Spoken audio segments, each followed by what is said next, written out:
So, okay. Sounds good. That's okay. Okay. Again, just in way of introduction of myself, just a little more. I am, excuse me, professor of neurology. I work both at on the OHSU side, but I also work on the Veterans Administration. So I have part of my support comes from the VA.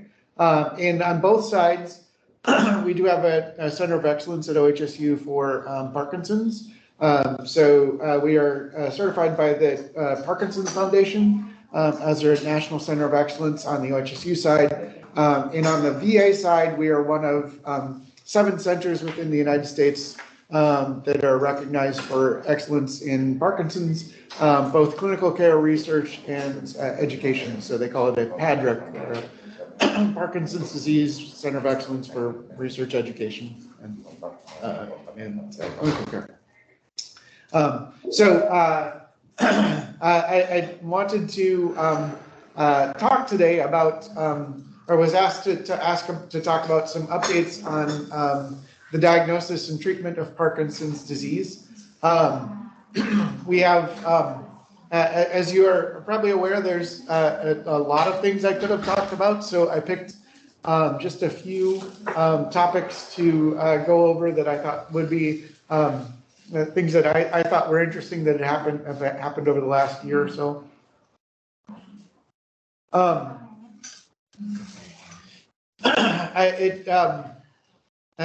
Actually, so within Parkinson's disease, every time we do an update talk in Parkinson's, everybody wants to have what's the disease modifying, medication, or what's in the pipeline. And unfortunately, the main things that have come through the pipeline or through the trials most recently have been negative.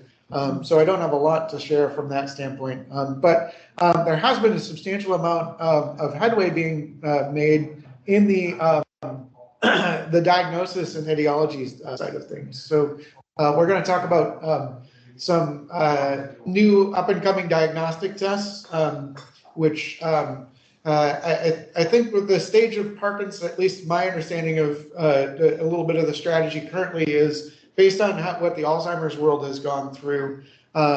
There's a lot more emphasis on getting biomarkers and on getting prodromal ways to be able to diagnose before symptoms arise, so that if there is a disease-modifying agent that comes about, we can use that information to inform how to select a patient population to start to treat for these trials, and also eventually, hopefully, to be able to give medications before the disease even starts, because the current thinking is that by the time a person has symptom onset, they're usually have already lost about 70% of their dopamine brain capacity in the substantia nigra, already have alpha-synuclein, which is progressed over, not vast areas of the brain, but has at least progressed from the brainstem up into the basal ganglia.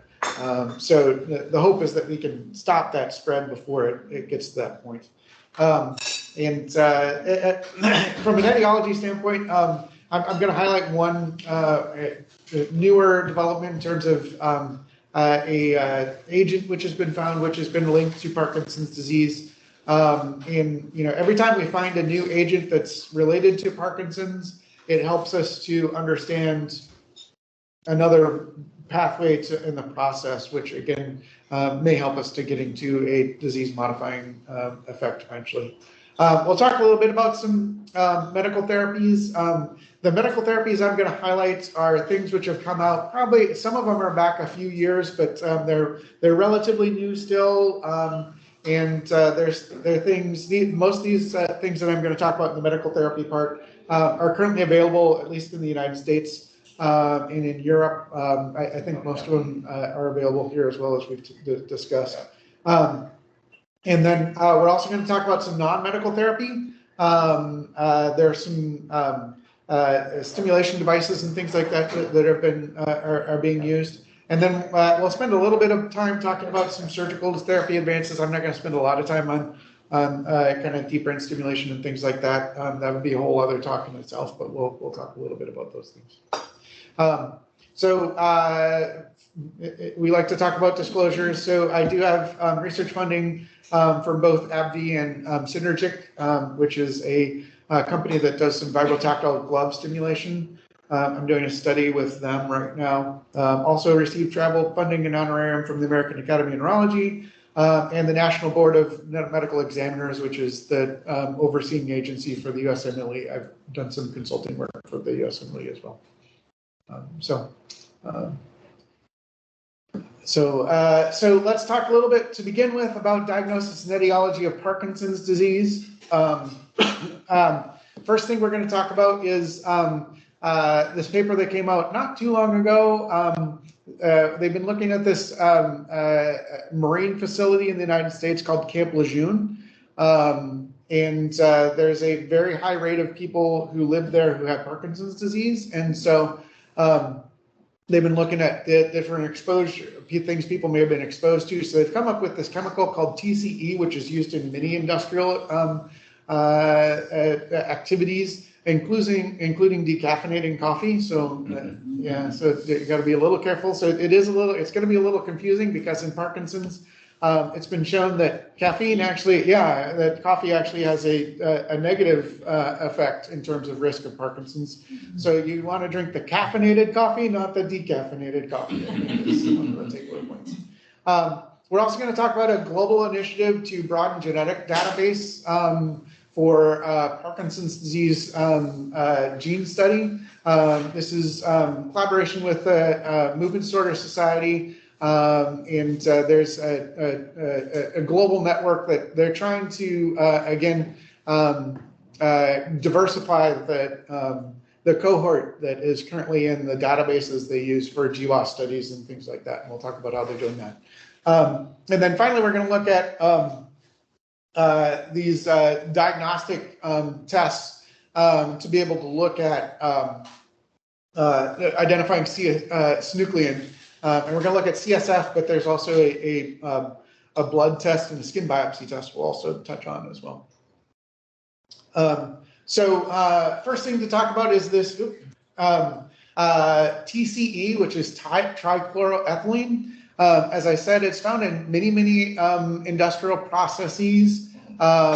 Again, the main papers that are coming out from this come from this camp. It's in North Carolina, which is on the east coast of the United States. It was a Marine base, and the Marine base had not only military personnel, but also it was a fairly large area where military members with family members were there.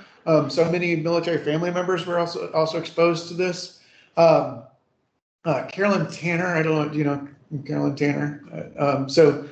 She's works through the VA at the San Francisco VA.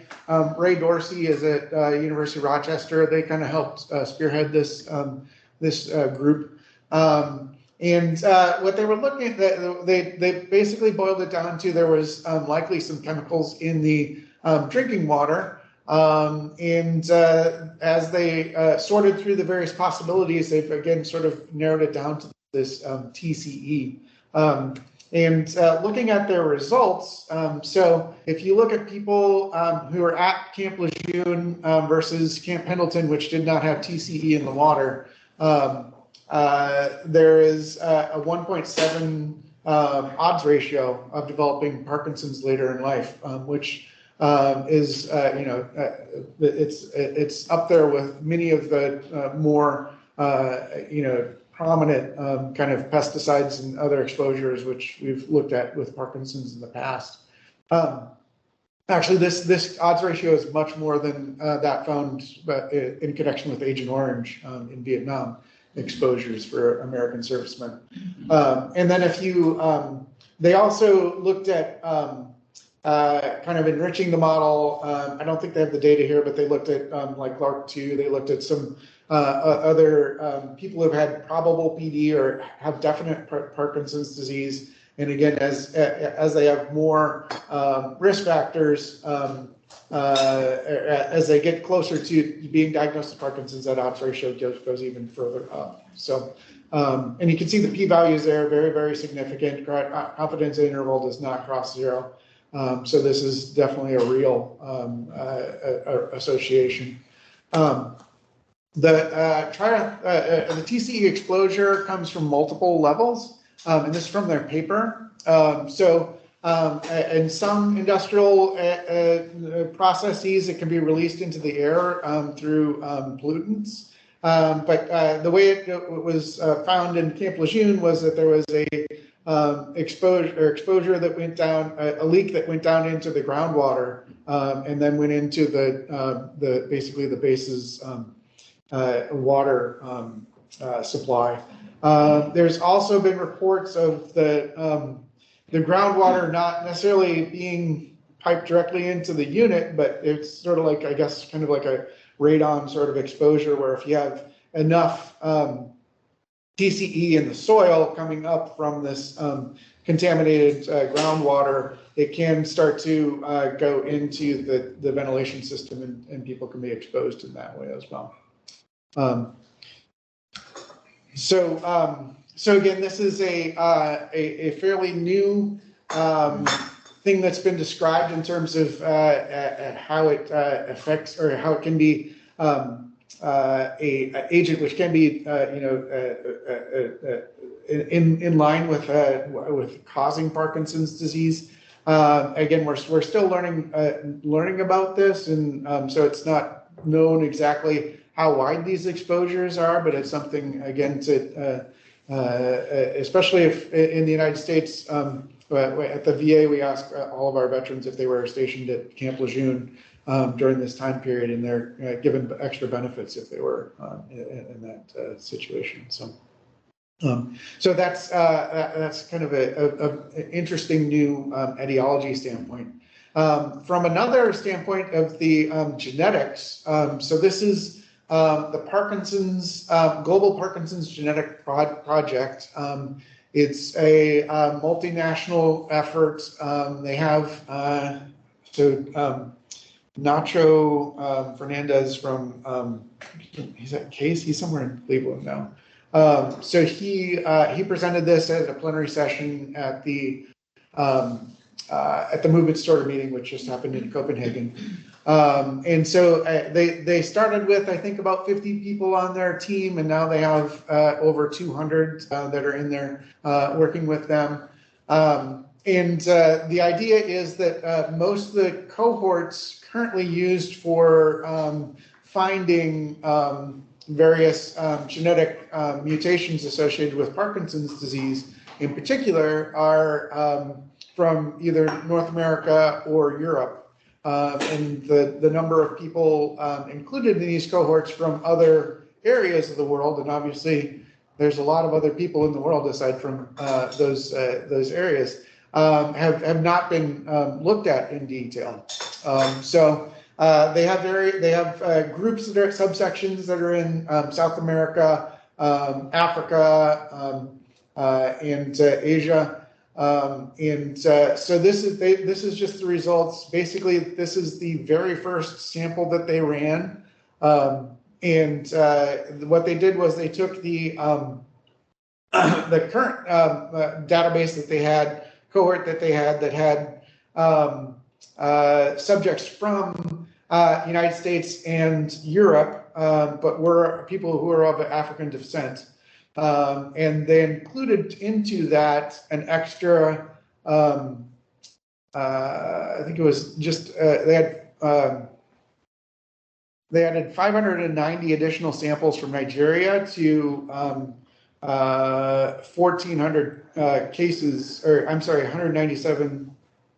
Let's see. Yeah, the current database has 197,000 people, but they added 591 additional people who were from Nigeria to these cases. Actually, yeah, so they had 197,000 total, but they had 1,488 that were of African American descent. So they had 1,488 plus the 597 from 98 from Nigeria. In doing the first GWAS analysis, they came up with a very strong hit for a new mutation in GBA. which had not previously been described. And as they were looking at it, they found, let me just make sure I get the data right here. I didn't write the number down. I think, oh, there it is. This particular mutation is seen in 39% of the African subjects. So again, that had not been described before on any other analysis. And now, again, very first pass, they weren't expecting to find anything, and they found something that's in 39% of their African PD subjects. So they're very excited about this work, and they're going to be continuing to add additional national groups and ethnic groups into this analysis. Hopefully soon they'll be coming to Thailand, and we'll be talking about the Thai GBA mutation. So now we're going to be switching gears to some of the diagnostics. So we're going to be looking at, we've been looking for years for a biomarker to be able to identify Parkinson's disease, again, in the prodromal states. Many of these prodromal studies, they've been looking at people and what they call an enriched population, so looking at people with REM sleep behavior disorder or things like that. So this particular study the group of studies that I'll be showing you, what they're looking at is using the same technique they use for CJD prion detection, RT-QuIC, where again they take you take a seed of misfolded protein, and then you take a patient sample, and if the patient sample has misfolded protein within it, it'll start to aggregate, and then they do this thing called quaking, where they shake it all together, and then as they shake it together, the seeds will elongate. And so what you're looking for is whether these fibrils are elongated. The seeds elongate over time, which means that there is misfolded protein in the sample, essentially. So they're using this to try to look at misfolded alpha-synuclein in various body tissues. So the first one we're going to talk about, this is a paper that came out this last May. Essentially what they did for this study is they used a larger, this is a Parkinson's study group, this Fox Foundation study group called the Parkinson's Progressive Markers Initiative, or PPMI. The PPMI study cohort has been going on for, probably at least 10, 15 years now. And all the people who are in PPMI have movement disorder neurologists who do sequential examinations. They also, most of them have DAT scanning or some other PET scanning. So they have imaging. And as the study has been going on, they've been adding on more and more genetic testing. So many of them have had the general screen for LRRK2 or these other GBA mutations that are associated with Parkinson's. And then it's a smaller cohort, but smaller group within the cohort, but many of them have had CSF testing. And because of this study, I think they've been trying to get more of the people from the study to have CSF markers in. And so what they did was they took the CSF sample and ran it through this RT-QuIC. And so they looked at, this study has healthy controls. Most of the healthy controls in the study, for convenience sake, are spouses of the people who are in the study, but they do have some other healthy controls. So they looked at healthy controls versus people with Parkinson's disease. And you can see that they had a 96% sensitive or specificity for correctly identifying the healthy controls based on RT-QuIC being positive or negative. And sensitivity was somewhere around 87, 90%. So, and again, as you add more things like a GBA mutation, it becomes even more sensitive, even up into the 95th percentile. Obviously not perfect, but no test is perfect. But these are pretty good numbers for being able to determine, from a single laboratory test whether a person has Parkinson's or not. Again, these are based on DAT scan in clinical exam. So it's a fairly enriched population to be able to say, yeah, this is a pretty good sample of people that will actually indeed have Parkinson's disease on pathology. This is what the data looks like. So you can see that there's a clustering here of the positive tests, and then many of the negative tests are out to the side here. And again, it gets even more enriched. There's less mixing of the two data groups if you add LRRK2 mutation. This is exciting because it does give us a biomarker to be able to see if someone has Parkinson's or not. It is a little limiting in that it is a CSF sample, so it is a more invasive test. So they've also been starting to look at other ways to look at this. So one is a potential serum biomarker. So they did RT-QuIC again for synuclein in serum.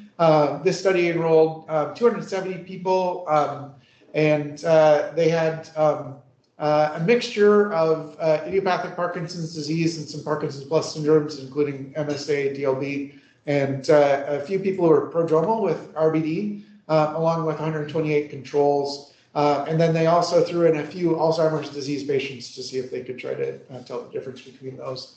And then they also had some who just had Parkin mutation. So again, looking to see if just using a blood test, if we can tell whether a person has Parkinson's or not. And here you can see for PD versus controls, area under the curve is about 0.96. Sensitivity and specificity, I didn't put it up here, but we're a little less. It was in the upper 80s for the serum test. So I'm probably not going to supplant the CSF test at present in terms of how it's working. But does have some promise at looking PD versus controls, and then also a little bit of help too in the MSA and the DLB groups as well. So not just Parkinson's, but is also able to distinguish between various Parkinson's subtypes. When we're talking about Parkinson's subtypes, it does help to know that there has been shown to be difference between different variants of Parkinson's in terms of what the filament types actually look like. And so based on the fact that there's, again, separation between how the alpha-synuclein actually bonds together as it aggregates between PD, MSA, and DLB, there was a group that looked at to see if we can differentiate between IPD and MSA, because again, this is sometimes it's sometimes a bit of an iffy clinical diagnosis to be able to go between IPD, especially if you're trying to determine MSA versus DLB versus the the more tauopathy of Parkinsonisms. So this study, they looked at cutaneous alpha-synuclein. So this is a skin biopsy. This group had previously shown that doing a skin biopsy of 3 sites was again going to have, it's kind of in between the serum and the CSF in terms of specificity and sensitivity, but they were able to be able relatively well to be able to tell between normal controls and Parkinson's patients. And in this study, what they did was they looked at skin biopsy, MSA versus PD, and they quantified the amount of alpha-synuclein that was in the biopsies. And as you can see, these the darker dots are bigger hits. So the quantification showed that the MSA patients had much more alpha-synuclein buildup in general than the Parkinson's patients. What we're hoping is that being able to use this maybe another test in our armamentarium to be able to tell, is this Parkinson's or an atypical Parkinson's disease, which can then have implications for prognosis and treatment eventually down the road as well. So some very interesting things coming down the pike as far as these skin tests. So I clinically myself at this point, I've seen I've not sent off any of these yet myself. Dr. Quinn, who's my division chief, has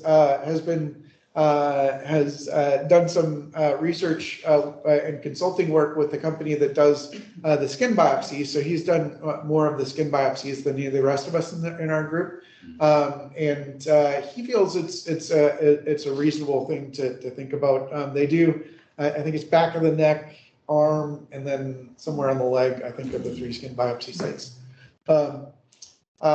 It needs to be positive in all 3 for the test to be positive, is my understanding. The CSF test is available at OHSU. I know this only because a resident emailed me and said they ordered it on one of my patients, and I said, "Why'd you do that?"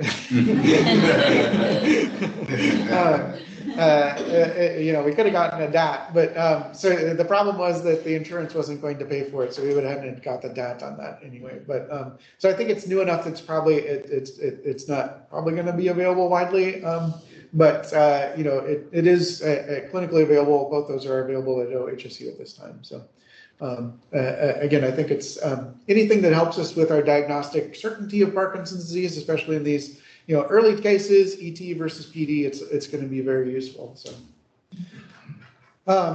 so any questions about that? The first etiology diagnosis. The clinical presentation of the patient who get that the TCR, right? Mm-hmm. Yeah. TCE. Yeah. TCE. Yeah.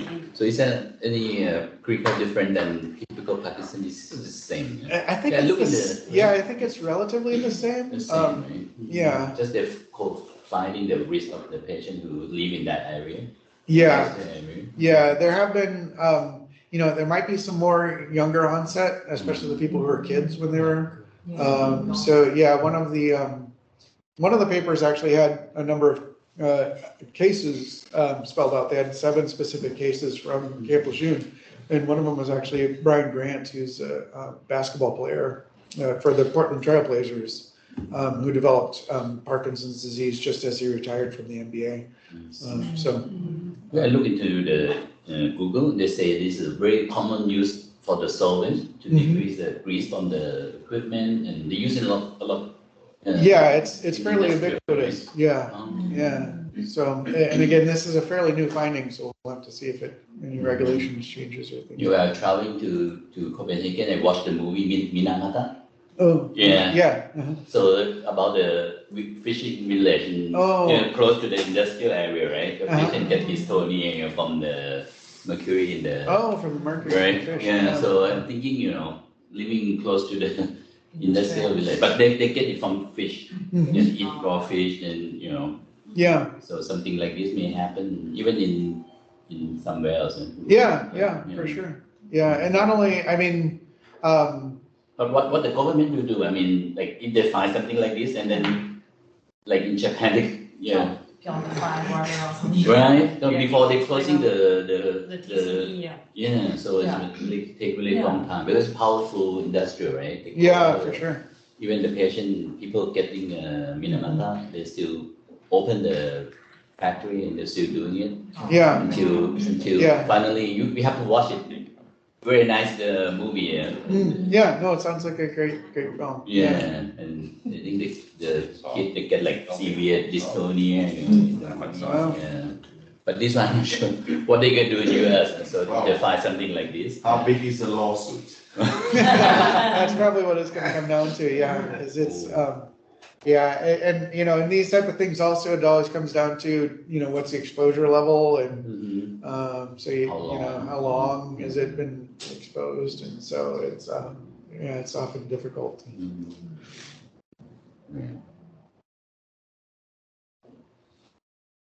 And the GBA1 mutation is the same clinical presentation, right? I mean, that's my understanding. Right? Yeah, it's just very little. That's not the young onset one, right? I mean, No, the general population. No, it's just general population. The number is very high. Yeah, it is. Yeah, they were quite surprised actually when it came through, and actually, it sort of proves why you should do this in diverse populations. Overall, global Parkinson's disease incidence is more in Asia, or more in Europe, or more in USA? That's an interesting question. I don't know the answer to that. I don't know if you guys have any. I think in Europe and US, I think there's more because I think in Thailand, at Chulalongkorn, they do some study No. and they see. I think the incidence is less. You know, Yeah, I think there is some. Country. Yeah, and I think there is some question about, you know, especially like in Africa, if there's underdiagnosis as well. So. Yeah. All right. And So another question. yeah. And I heard before they do a biopsy from the colon to see the alpha-synuclein. Yeah. Yeah, in patients who have Parkinson's disease, but now it's much easier. They do just from the skin biopsy. Just from the skin biopsy, yeah. That means that now alpha-synuclein they deposit everywhere in the body. That's pretty much what it means. Even in the skin. Even in the skin, yeah. I'm not sure the molecular lab they can look for the alpha-synuclein from the skin biopsy, or they have to, like you say, they have to have a special lab that they. Yeah, it's got to be sent. It's sort of like Special it's stains. sort of like a CJD. It's got to be sent to this specific lab where they can do the RT quick. So even this one happened before the patient got the clinical of Parkinson's disease, right? I mean, even that scan or the PET scan change, or this is a patient who have already Parkinson's, then they do the biopsy. Is it maybe like pre-surgical? So this study included some RBD patients. So it included patients who weren't symptomatic with Parkinson's. This cohort, the PPMI cohort, they all have symptomatic Parkinson's. So, are there any studies looking at the timing of where the deposition occurs, like whether it occurs in the GI tract or the skin first? There's a paper that looked at sort of progression through the brain. I don't know about the rest of the body. Yeah. If someone walks in and asks to be checked for any genetic stuff, I think they are wondering if they're at additional risk for PD. What would be your recommendation? Yeah, so I mean, this comes up in our practice usually when we see a patient who has like Parkin or LRRK2 mutation, and they're asking what's the risk to my children. My understanding of the data at present, you know, even if they have GBA, there's very few autosomal dominant Parkinsonisms where the risk is much higher. For the autosomal recessive or Gaucher's, the heterozygous things, the risk increases a little, but if you look at the baseline population, my understanding is it's going from like, in the US population, it's going from a 3% baseline risk over a lifetime to like 6%.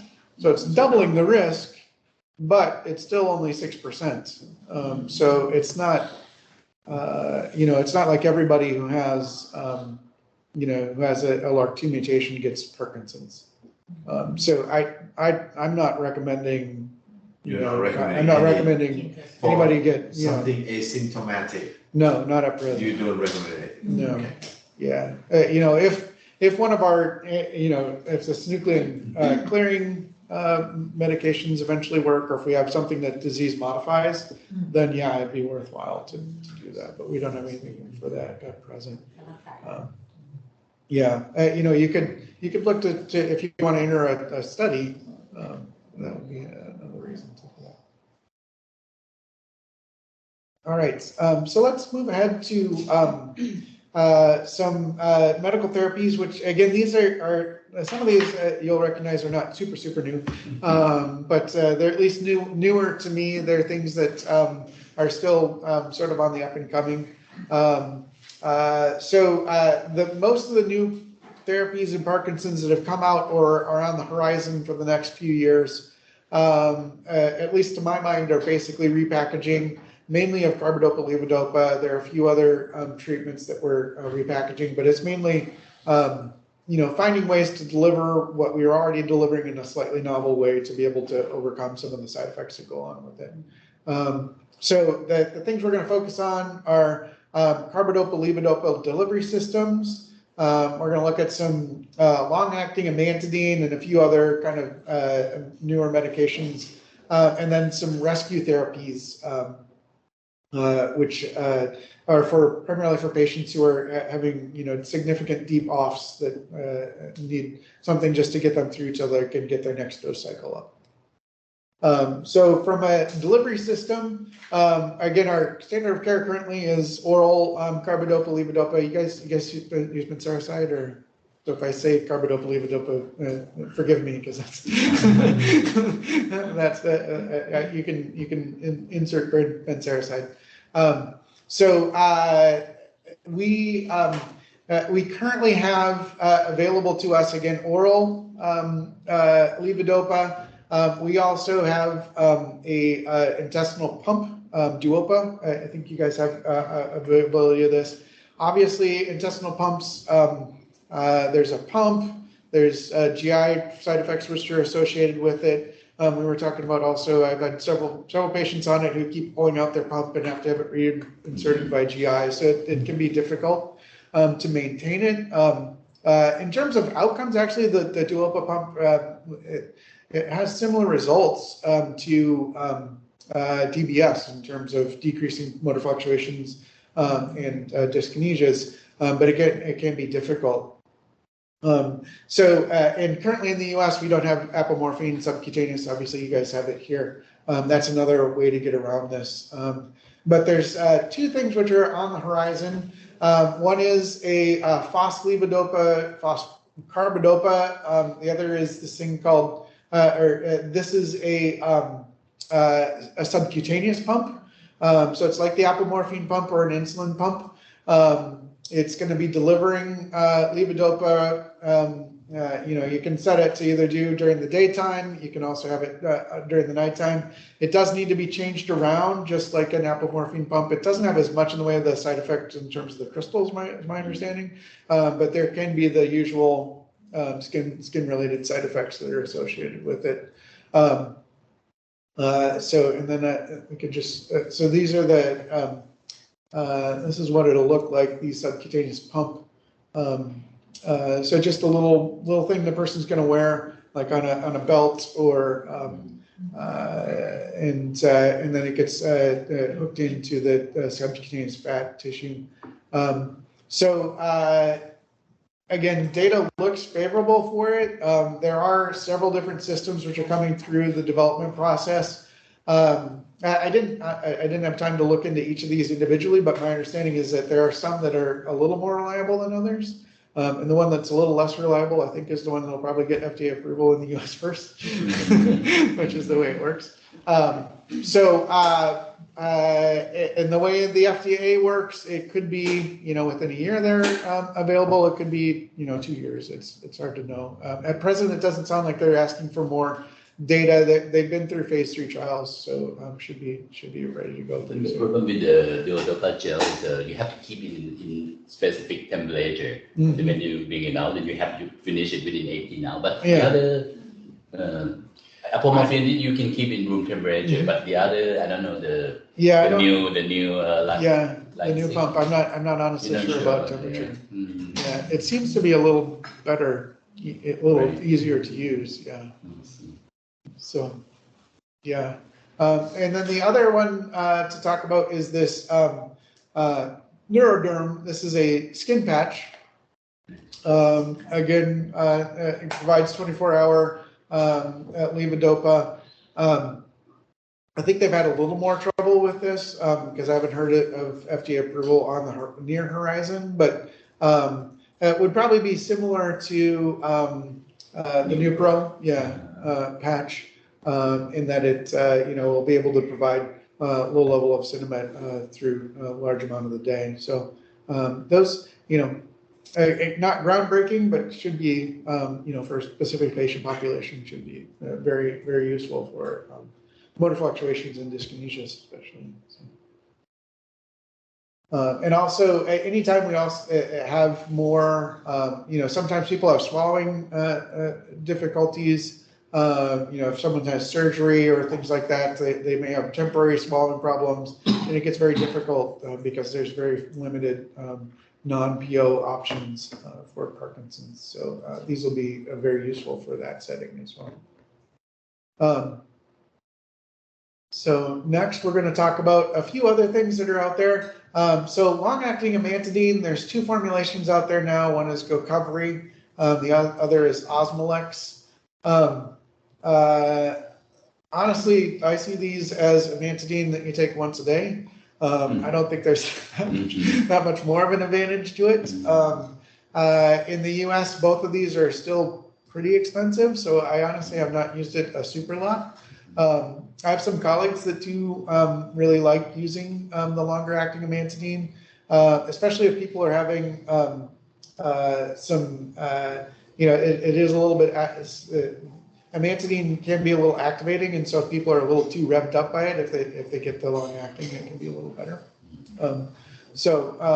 Again, always good to have something else in our toolbox. Again, I don't think either of these are going to be super revolutionary. And then rescue medicines. We've had for a long time this apokine, apomorphine subcutaneous injectable. The new kid on the block is this Inbrija. So this is just levodopa that is a nasal puff. I don't know what your experience with it is. Our experience is that it's probably about a quarter of the people stay on it, mainly because it's like this dry blast of powder, and you're supposed to inhale it into the lungs. So it's like doing the cinnamon challenge. You have to get this stuff in and breathe it, and so people don't tolerate it all that well. We still don't have this available in Thailand. Oh, I went to the booth to see at the Copenhagen meeting, so you see how they're using it, like a capsule. Yeah, it's just a little capsule, and then you just you just sniff it. Yeah. Yeah. There's a lot of problem with the irritation in the bronchial system. Yeah, and then some people also, just don't even get it that far. They just cough it right back up. So, but it is for the people it works for. It works, as it's supposed to. And then there was also Kinmobi, which was a sublingual apomorphine. So it's a little wafer, put it on the tongue, and gives you Parkinson's medication control. Lasts about a range of all the rescue medicines will last somewhere around 45 to 60 minutes. But it apparently was not prescribed enough on the U.S. market, so it's been withdrawn from the U.S. market. Part of the issue with it is both Kinmobi and the apokine. You have to do an initial titration because it can cause orthostasis and nausea. At least for both of these, we either require a nurse to be with the patient as they're doing the initial titration, or else the company had been sending their nurses to people's homes. And I think that initiation process just became unwieldy. So it has now been withdrawn from the U.S. market. And I honestly don't know if they're still offering it in Europe or not at this point. I had a couple people who used it and felt it was helpful. But it is no longer available. So a few other things that are in the research pipeline that we're going to just highlight in the last few minutes we have here. The first thing is these synuclein clearance strategies. The bottom line with these trials, some of them were using gene therapy models, some of them were using immunizations like the Alzheimer type drugs to clear synuclein. The common theme has been phase 1 and phase 2 have been, phase 1 have shown safety, and phase 1 has also shown excellent outcomes in terms of reducing synuclein in the CSF. But phase 2 has had a lot of trouble showing clinical benefit. And the one phase 3 trial was stopped early. They're still doing the gene therapy one, I believe. But the immune trials have been halted at the moment. And I have just a a peek into one of these studies. This is kind of similar for all of them. So this is looking at the phase 2 trial for prasnezumab, which is again a vaccine associated model to clear alpha-synuclein, and they looked at placebo versus these 2 different doses of the prasnezumab, and as you can see, the p-values for change in UPDRS score, and this is at week 52, so after a year, were not significantly significant. So at that point, the trial was stopped. This is the Pasadena trial. This I think was last year this came out, but again, it's these same results have kind of borne themselves out in subsequent studies. So unfortunately, you know, when the phase 1 of these came through, everybody was very, very excited that we may be onto something, and then now we're having to rethink. So, so the other trials to talk about are more targeted towards specific genetic mutations. And the 2 biggest groups right in these trials are the LRRK2 mutation trials and the GBA or Gaucher's specific trials. So let's just, I thought I had more about those, but I guess my slides didn't update. So the LRRK2 inhibitor trial, so LRRK2 is involved in lysosomal function, as is Gaucher's or GBA. So the LRRK2 trial, they did again phase 1 and phase 2 trial, but the one trial that went to phase 3 on this BIIB122, it didn't even have a name yet. So that was stopped early. Again, because they were not showing benefit at kind of the early endpoints. And after the initial trial period, it was determined that if they continued, they were never going to be able to reach statistical significance. So sort of back to the drawing board on that. The GBA trials are still in phase 2. There's one looking at Ambroxol, which was one of the people yesterday was asking us about Ambroxol. And then there's a gene therapy trial, both looking to target the beta glucocerebrosidase GCase activity. And again, are in early stages. We'll have to wait and see what comes of those. So those are the medications. Are there any questions about the medication side of things? Actually, I'm not sure about the dopamine agonist. Is there any new coming out? Nothing new. Yeah, I thought there was like one newish one that was in the pipeline. I didn't get enough chance to kind of look into all the details on it.